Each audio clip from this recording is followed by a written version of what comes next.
ഇതാണ് എൻ്റെ ഓമരം. ഞാൻ ഇന്നൊരു ഓമയ്ക്ക് അവർ എരിശ്ശേരി വയ്ക്കാൻ പോവുക. ഒരു മുഴ 2-3 മുഴുണ്ട്, അപ്പുറം 2 മുഴുണ്ട്. ഇത് ചെറിയ ഒരെണ്ണം, അതിൽ 1-2 കായ്ച്ചുള്ളൂ. അത് കഴിക്കുന്ന ഓമയ്ക്കാണ്. പഴത്തിന് മാത്രമേ കൊള്ളത്തുള്ളൂ, കറി വയ്ക്കാൻ കൊള്ളുന്നതല്ല. അതിൻ്റെ ഒരു പഴം എൻ്റെ കയ്യിലുണ്ട്, ഞാൻ നിങ്ങൾക്ക് കാണിച്ചു തരാം. അപ്പം ഞാൻ ഒരു ഓമയ്ക്ക കുത്തിയിട്ട് കറി വയ്ക്കാൻ എടുക്കട്ടെ.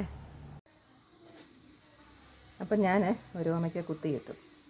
ഇനി തൊലിയൊക്കെ ചെയ്ത് നമുക്ക് അരിഞ്ഞെടുക്കാം.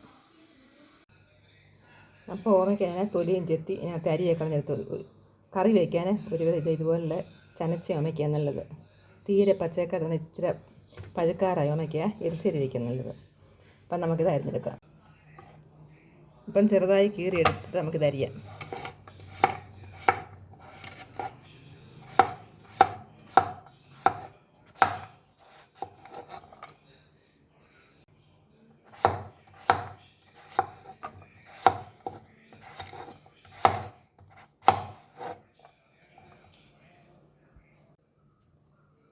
അങ്ങനെ ഓമയ്ക്ക ഞാൻ അരിഞ്ഞെടുത്ത് നമുക്കിതൊരു കുക്കറിലോട്ട് മാറ്റാം. ഞാൻ കുക്കറിനകത്താണ് വയ്ക്കുന്നത്, പെട്ടെന്ന് വെന്ത് കിട്ടുമല്ലോ. അപ്പോൾ അരിഞ്ഞെടുത്ത് ഓമയ്ക്ക നമുക്ക് കുക്കറിലോട്ടിടാം. അപ്പോൾ ഓമയ്ക്ക മുഴുവൻ ഞാൻ കുക്കറിനകത്തിട്ടു. കുക്കറിനകത്തിട്ടാൽ പെട്ടെന്ന് ഓമയ്ക്ക വെന്ത് കിട്ടും. അതുപോലെ എല്ലാ സാധനങ്ങളും, അതുപോലെ അടുപ്പത്ത് വയ്ക്കുന്നവരുണ്ടല്ലോ ഓമയ്ക്ക, അതുപോലെ തീ കത്തിച്ച് അടുപ്പത്ത് വയ്ക്കുന്നവർക്ക് പെട്ടെന്ന് വെന്ത് കിട്ടാൻ ഞാനൊരു ടിപ്പ് പറഞ്ഞു തരാം. ബേക്കിംഗ് സോഡ ഉണ്ടല്ലോ, അപ്പം നമ്മൾ ഇത് വെള്ളവും ഉപ്പും മഞ്ഞൾപ്പൊടിയും മുളക് പൊടിയും എല്ലാം ചേർത്ത് അടുപ്പ് വയ്ക്കുന്ന സമയത്ത് സ്വല്പം ബേക്കിംഗ് സോഡ ഇട്ട് കൊടുത്താൽ പെട്ടെന്ന് വെന്ത് കിട്ടും. അടുപ്പത്ത് വയ്ക്കുന്നത് കുക്കറിലാകുമ്പോൾ പിന്നെ അല്ലാതെ തന്നെ പെട്ടെന്ന് വെന്ത് കിട്ടും. അതുകൊണ്ട് അടുപ്പത്ത് വയ്ക്കുന്നവർക്ക് വേണ്ടിയിട്ടാണ് ഞാൻ പറഞ്ഞു തന്നത് ടിപ്പ്. ഇതിലേക്ക് നമുക്ക് ആവശ്യമുള്ള മുളക് പൊടി ചേർക്കാം, ആവശ്യത്തിന് മഞ്ഞൾപ്പൊടി, അതുപോലെ ഉപ്പ്. ഇനി വെള്ളം ഒഴിച്ചു കൊടുക്കാം.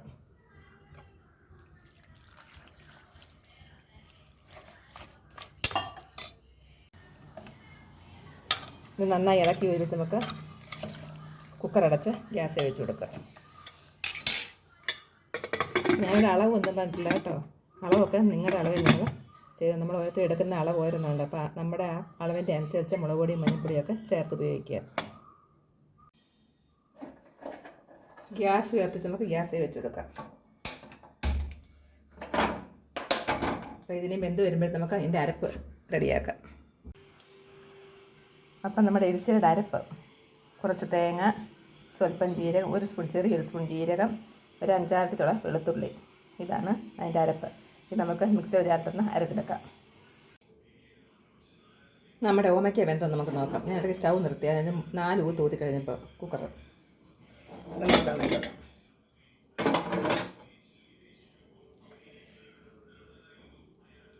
ഓമയ്ക്ക നന്നായി വെന്തിട്ടുണ്ട്. നമുക്കിത് ഒന്നുടച്ചെടുക്കാം.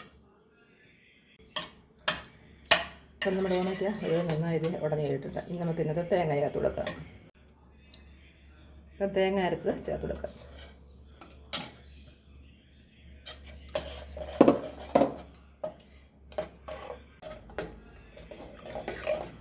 നമുക്ക് നന്നായി ഇളക്കി കൊടുക്കാം. എന്നിട്ട് ആവശ്യത്തിന് വെള്ളം വയ്ക്കാം. മിക്സിയുടെ ജാറിനകത്ത് ഒന്ന് കഴുകിയെടുത്ത് നമുക്ക് നന്നായി ഇളക്കി തിളപ്പിച്ചെടുക്കാം. സ്റ്റൗ കത്തിച്ച് നമുക്കിതൊന്ന് തിളപ്പിക്കാം. എന്നിട്ട് നമുക്ക് താളിച്ചൊഴിക്കാം.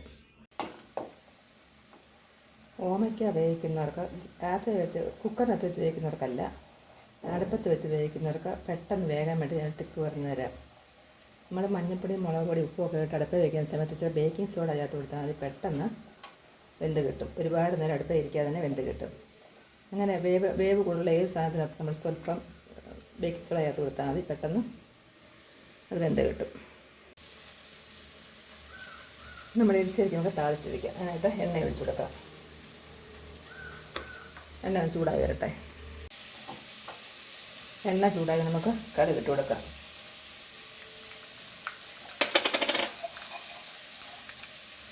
ഉലുവ, മുളക് മുറിച്ചത്, പിന്നെ കരിവേപ്പില,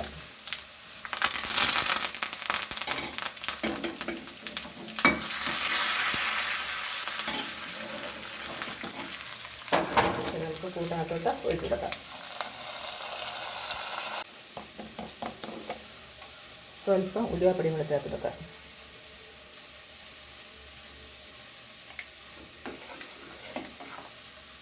ഇനി നമുക്കിത് സേവിങ് ബൗളിലോട്ട് മാറ്റാം.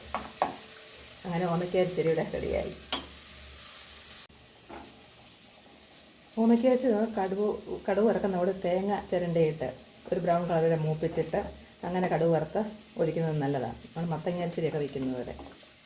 ഇവിടെ കൂടുതൽ ഇങ്ങനെ വയ്ക്കാറുള്ളത്. മറ്റേത് വല്ലപ്പോഴൊക്കെ വയ്ക്കാറുള്ളൂ, അത്രയേ ഉള്ളൂ. ഇവിടെ എല്ലാവർക്കും ഇങ്ങനെ വയ്ക്കുന്നത് ഇഷ്ടമാണ്. ഇത് ഞാനിങ്ങനെ അങ്ങ് വയ്ക്കും. നിങ്ങൾ 2 രീതിയിലും ഉണ്ടാക്കി നോക്കണേ. അങ്ങനെ ഓമയ്ക്ക എരിശ്ശേരി ഇവിടെ റെഡിയായി. ഓമയ്ക്ക അടുപ്പിൽ വെച്ച് വേഗത്തിലൊക്കെ ഞാൻ ടിപ്പ് പറഞ്ഞുതരാം. അടുപ്പിൽ വെക്കാൻ മഞ്ഞപ്പൊടിയും മുളക് പൊടിയും ചേർക്കുന്ന സമയത്ത് നമ്മൾ സ്വല്പം ബേക്കിംഗ് സോഡ ചേർത്ത് കൊടുത്താൽ മതി.